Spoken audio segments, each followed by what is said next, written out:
एक ऐसा बाबा जिसने सन्यासी का चोला पहनकर महिलाओं का शिकार किया। उसके लिए महिलाएं भक्त या शिष्या नहीं बल्कि हवस मिटाने के एक साधन थी।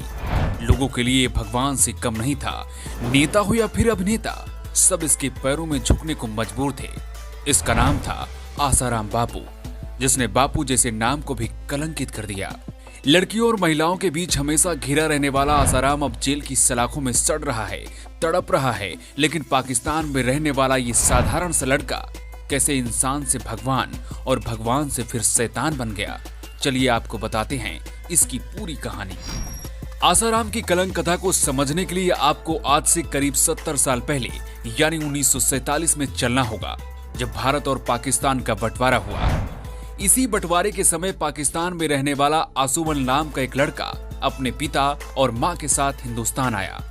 गुजरात के अहमदनगर में आसुमल ने 4वीं तक पढ़ाई की और इसके बाद आसुमल एक साइकिल की दुकान में काम करने लगा ताकि 2 वक्त की रोटी का जुगाड़ हो सके। आसुमल थोड़ा बड़ा हुआ तो राजस्थान के अजमेर आ गया। कहते हैं आसुमल यहाँ अपने चाचा के साथ रहा करता था और तांगा चलाने का काम करता था। इसी दौरान आसुमल का मन अध्यात्म की तरफ बढ़ा और 1964 में आसुमल सन्यासी बन गया। यही वो समय था जब आसुमल ने अपना नाम बदलकर आसुमल से आसाराम बापू रख लिया।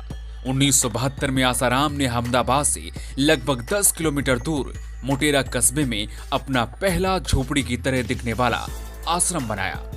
यहीं से फिर शुरू हुई आसाराम के कलंक की कथा। कुछ सालों में ही आसाराम ने देश और विदेश में सैकड़ों आश्रम बना लिए, करोड़ों रुपए कमाने लगा और महिलाओं का शोषण भी करने लगा। लेकिन हवस के पुजारी इस बाबा के सच से लोग अनजान थे। 1980 से 2012 के बीच करीब 32 सालों तक आसाराम ने भगवान की तरह जिंदगी जी।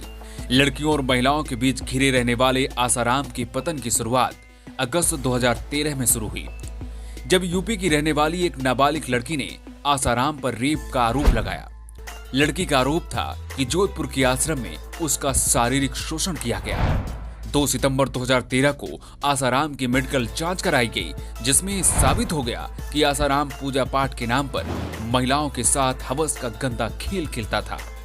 जिसके बाद बाबा के ऊपर कई मुकदमे दर्ज हुए और इन मुकदमों के बाद बाबा अर्श से फर्श पर आ गया। 2016 में आयकर विभाग ने आसाराम की करीब 2300 करोड़ रुपए की घोषित संपत्ति का खुलासा किया था। रिपोर्ट के मुताबिक आसाराम के करीब 400 से ज्यादा आश्रम दुनिया भर में मौजूद हैं। ये आश्रम कुछ आसाराम के हैं और कुछ लोगों से जबरदस्ती छीन लिए गए हैं। ऐसे कई आश्रम अभी भी कानूनी पचड़े में फंसे हुए हैं। कहते हैं आसाराम लोगों की जबरन जमीन और घर हड़प लेता था। दक्षिणा के नाम पर आसाराम ने करोड़ों रुपए कमाए और जिन भक्तों से उसने करोड़ों रुपए कमाया, उन्हीं की बहन बेटियों का वो शोषण करता रहा। आसाराम के ऊपर तो ये भी आरोप है कि आसाराम नरबली, हत्या और रेप जैसे अपराधों का आरोपी भी है। खुद को भगवान बताने वाला यह स्वयंभू बाबा आज राजस्थान की जोधपुर जेल में बंद है।